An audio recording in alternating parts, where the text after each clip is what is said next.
Good evening. It is July 21st, 2020. As always, these thoughts are mine alone and making decisions regarding our three systems we have, Invest 91L here, Tropical Depression 7 right here, and Tropical Storm Douglas that is off the screen right now in the Eastern Pacific. Please refer to the National Hurricane Center, your local National Weather Service office, and your local officials regarding any decision-making details pertaining to your specific area. I'm a big picture guy. I'm not going to talk about your area. That's just how it is. Okay. We're going to get into Tropical Storm Douglas here first.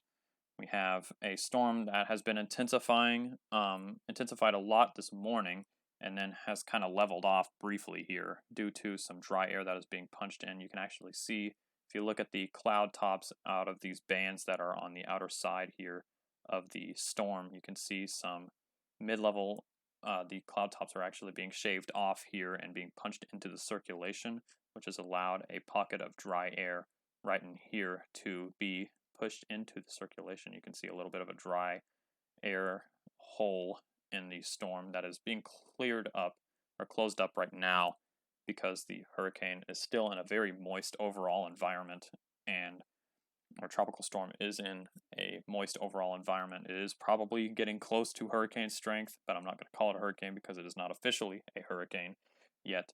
And you can see that the storm is currently moving almost straight west here along 12 north. This will be happening for the next 24 hours before turning back to the north. You can see that on the 5-day forecast here. This will be at 8 a.m. Wednesday. You can see this is Hawaiian Standard Time, by the way. You can see that it is still continuing off to the west, and then it will turn back to the northwest once it gets past this point on 8 a.m. Thursday, Hawaiian Standard Time. This is likely when it is to peak in intensity overall, because past this point, you have past this kind of line right here, you have cooler sea surface temperatures that will force the storm to level off. This is better seen in the sea surface temperature map right here. You can see the storm will be right around here come Thursday morning, and once it crosses this, it will continue on to the northwest and turn back towards the west, entering waters that are marginally favorable for tropical cyclones. They are not conducive for strong hurricanes. These waters are. But as you can see, the storm will not be facing too much shear. In the water vapor imagery, you can see there's not a whole lot of like shear factors that are really, there's a remnant of a mid-level ridge in here, or a mid-level flow of some sort that is impinging upon the storm right now, but it should recover from this pretty soon. This is not significant shear that is going to destroy the system. You can see that the upper level outflow of the system is expanding in the northern quadrant, indicative of a pretty favorable overall environment for the storm, and this will likely continue for the next 48 hours. And the National Hurricane Center, in their discussion, said that there is a possibility for rapid strengthening. This is not a absolute certainty. Rapid strengthening is always super hard to predict, and some models, the ship's intensity forecast gives this about a 50-50 shot at rapid strengthening, so it could be stronger than the intensity forecast that the National Hurricane Center provides, or it could be at the intensity forecast or under the intensity forecast that the National Hurricane Center provides for the next 48 hours. Why am I talking about this? This storm is eventually going to be close to Hawaii, and depending on how strong the storm gets while over the next 48 hours, it will take a lot longer for the storm to weaken, because while these waters are generally not conducive, this is like close to 26 Celsius waters, so that can sustain a tropical system, and it would slow down the overall weakening process that will be occurring once it crosses that threshold. And so what the National Hurricane Center is predicting is a kind of a slower weakening, which is why it only, even though it peaks as a Category 2 right here, it takes a 3-day period before it weakens to a tropical storm. So imagine if it is, a little stronger, it could potentially still be a hurricane at this point. And so that bears close watching. As always, this is a 5-day forecast. It could, pass south of Hawaii and only bring rain. But if the core does indeed come close to Hawaii, you could be dealing with strong winds.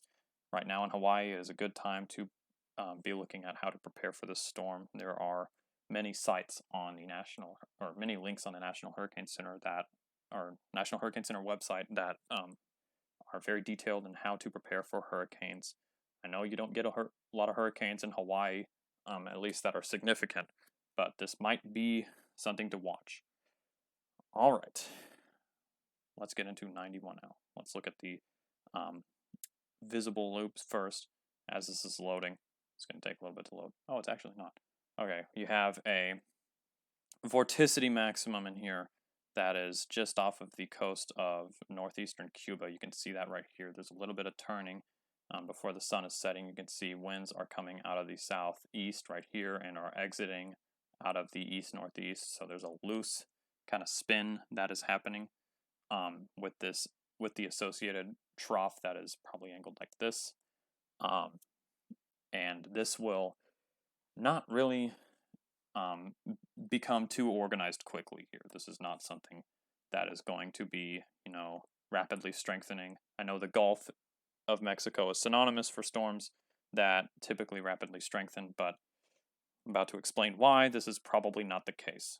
1, the system is very broad. The flow is very loose. You kind of have a speed bump in the overall flow that is generally to the north or west-northwest.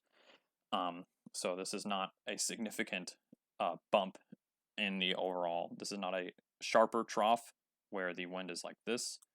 The overall flow is generally more linear. Number 2, this is the lower level center or circulation of the system, or vorticity at least.